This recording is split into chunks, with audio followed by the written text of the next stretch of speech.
The overall goal of this protocol is to describe methods of quantifying vascular and neuronal structure in the retina using retinal imaging techniques, which may reflect dementia-related changes in the brain and potentially aid in diagnosis and risk assessment of dementia.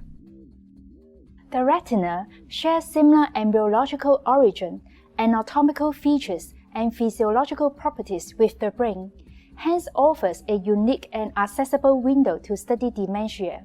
Vascular and neuronal changes in the retina can now be imaged and quantified using advanced retinal imaging technology, which is non-invasive, affordable, easier to use, and widely available. Current biomarkers for dementia, especially Alzheimer's disease, are limited.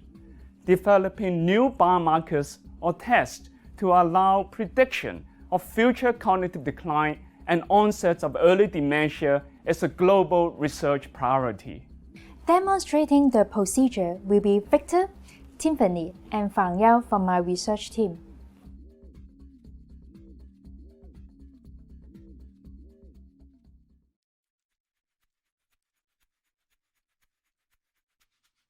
To begin this procedure, dilate the pupils of the subject using mydriatic agents.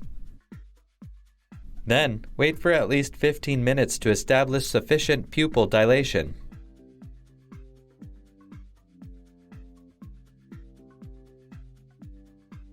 Next, start the fundus camera and launch the image capturing program on the computer. Rest the chin of the subject properly on the chin rest with the forehead against the head strap. Afterward, move the control lever to align the light beam properly to the subject's pupils.